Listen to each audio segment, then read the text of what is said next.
Since 2019, I've been involved in various projects that have just seemed to come to a full stop. Like, that's my daughter. Any babbling or baby sounds you hear in the background, that's my daughter. She's my sidekick, and maybe one day you guys will get to meet her, but for right now, she's still too small for me to be putting out there in the world. Sorry. Since 2019, I've started a handful of projects that I just have not been able to finish. So for example, I had a blog where I was writing short stories and interviewing Senegalese people within our community. I had a small business where I was selling handmade goods from my home country in Senegal. And I also had a YouTube channel that I was full stop asked to just stop. And I'll get to that in a little bit. But these are all things that I'm thinking about. Like, I started these projects, I didn't finish them, and trying to figure out the why behind that.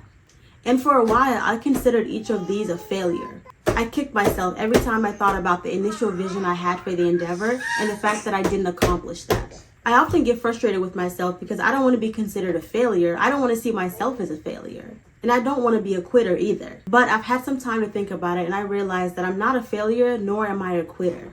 In my mind, now that I've had time to really think about it, those projects are on standby. I'm kind of just on this journey in my life where I can go forward. I can circle back to those projects at any time. I can stop to smell the roses, but I haven't failed. And I think one thing that I've taken away as a lesson in all of these is I'm never going to stop searching for my why. I'm never going to stop searching for that internal drive, that fire that lights up within you when you start something new. And so if it means that I have to start and stop things and revisit them later on, so be it. And that's why we're here today, because I am relaunching a YouTube channel.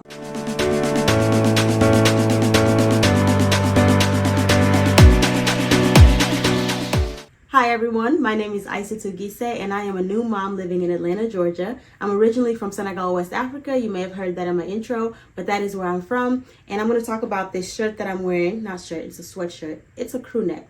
Whatever. I'm going to talk about that in a little bit so you guys can know where you can get gear from Senegal if you are from Senegal like I am, or you have roots from Senegal. If you've done Ancestry and Me and you found out you're even 10% Senegalese, rep it hard, because that's one thing Senegalese people will do is rep where they're from. I am the co-host of a podcast called Joko, Joko, and that means to link up. And I'm also the host of a new podcast called the Jeune Maman Podcast. So the Jeune Maman stands for the young mom in French, and that's what I am. So that's why I started the podcast, to share my experiences as a new mom. This podcast is from a Senegalese American perspective because that's what I am. But it really is diving into the topic of motherhood, pregnancy, postpartum, all of the things that we don't talk about very often in our culture, and I think society in general. But I'm here to bridge that gap so that we can make sure that we're having the necessary conversations. Those of us who don't know things about motherhood and pregnancy and all the things that it comes with have a source that they can go to get information, but also a community of people who can support them because they've either been through it before or they're trying to go through it just like the rest of them. So that's what this page is all about. But I want to do it through an audio and a visual perspective. I have an existing podcast, which is an audio podcast. You can check it out wherever you listen to your podcast. But I want to bring the visual aspect to it because some things are just easier to show you than tell you. And so that's what this page is really going to be about. I hope you'll join me on the journey so that we can all learn about Senegalese motherhood, because I'm learning every day myself. For today, I really wanted to use this episode to introduce myself visually to those who don't know me. When I started working from home, it was about 4 years ago when the pandemic hit, and I would have never imagined that 4 years later I would still be working from home. Now, as a self-declared homebody, I loved working from home in the very beginning. I felt like I had more time to do the things that I wanted to do. I didn't have my daily commute, and it was just really nice to be home. I mean, I like being home. But now that I'm 4 years in, I am sick of being home. So maybe I can rephrase that. I am sick of not having a connection to the outside world, because sometimes that's what it can feel like. One thing that I have come to learn is that even though I'm a homebody, I love being connected to other people. And that's a common thread across all of the endeavors that I talked about in the beginning of this video. I love connecting with other people. So through every project that I've had, it's always been this desire, this yearning to connect with other people. Hold that thought.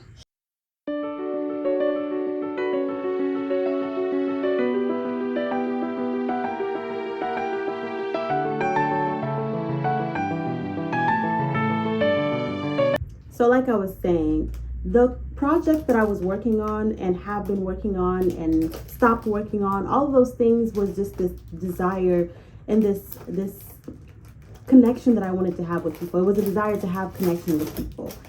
People in the outside world, people within my community, people who were immigrants like me, people who were first generation like me. So yeah, that's really what it was about. And so that's why I don't consider them failures, because through every single endeavor, I was able to meet new people, share my experiences, learn from others. And so it was never a failure. It was kind of just a reset every time into fine-tuning how it was that I wanted to connect with people and fine-tuning how it was that I wanted to put myself out there. And that's what really is the crux of this episode, is that every single time I felt like I was failing, it was because I was so worried about what other people were thinking. I was so worried about how other people would perceive the projects that I was working on. Like, you know, some people jokingly call me from the Duzmete, like I'm always dipping my hands in something. And for a while, it made me wonder, like, am I just a busybody? Like, do I just need to sit down, find one thing and focus on that? And maybe that is the case. And I'll find out through this project and maybe through other projects as well. But for now, I'm really trying to just embrace the fact that there are things that I want to do, and creating a YouTube channel, having that be a creative outlet, is something that I'm not going to let someone take away from me for a second time. It happened before. I can get into the details a little bit without divulging too much. It was basically coming from a Senegalese background. You know, there's a lot of opinions that people will have about the things that you're doing. Even if you're an adult, even if you mind your own business, somebody's going to be minding your business as well. And so when I started that YouTube channel a couple years ago, I was talking about TV shows, various topics, like in culture, in pop culture. I was talking about like sexual health, which for the aunties out there, sexual health does not equal sex. So, you know, they would just hear that and think that I'm out on the internet talking about sex. And what if I was? But either way, that's the interpretation that it was. And a lot of external factors contributed to the fact that I got a lot of pressure to stop making videos, stop putting myself out there. And I succumbed to that pressure. And it's one thing that I'll always regret, because I want to, for once, take a stand for myself, for the things that I want to do and for the things that bring me joy and that I'm passionate about, and not worried about what other people are going to say, not worried about how other people are going to perceive it, because at the end of the day, this is how I'm happy. This is like, I'm having a great time sitting here. My daughter's sitting next to me. I'm recording this video. Like, what could be...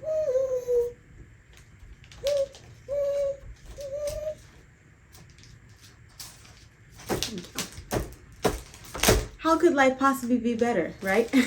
But no, on a serious note though, really for me, it comes down to this single factor. I wrote it down because I wanted to make sure that it was well articulated, not just for you guys, but for me as well, so that I can keep that as my North Star.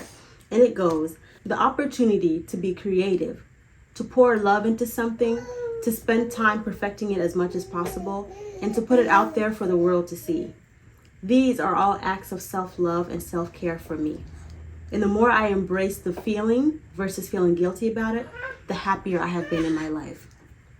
Like, every single time that I just did something out of pure love and I didn't think about what the world thought, I was happy doing it.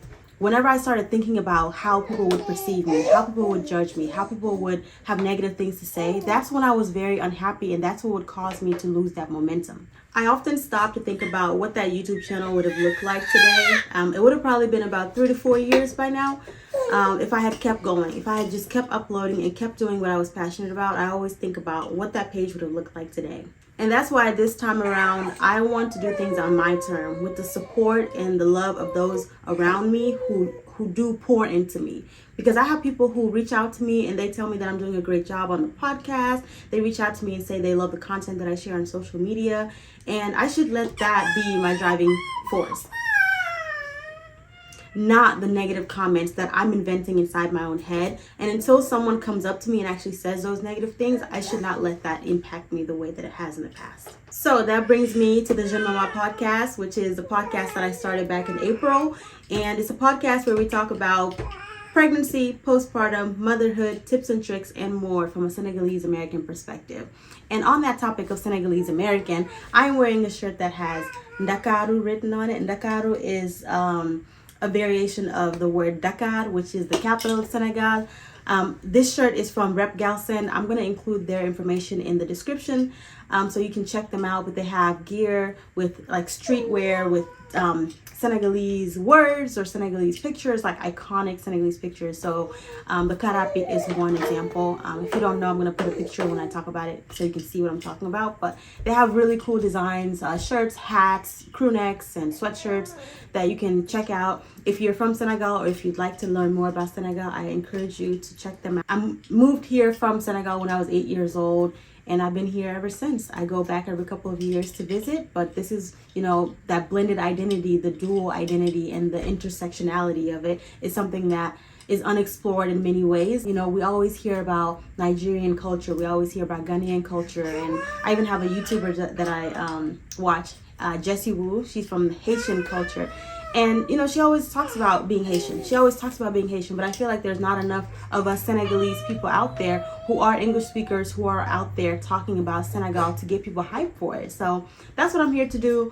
I'll sprinkle that into episodes, but really when I talk about the Jeune Maman Podcast, it is about motherhood, pregnancy, all the things that we don't talk about in our culture because it's either taboo or it's kind of just this secret vibe of you'll cross that bridge when you get there. And so our moms don't always tell us these things.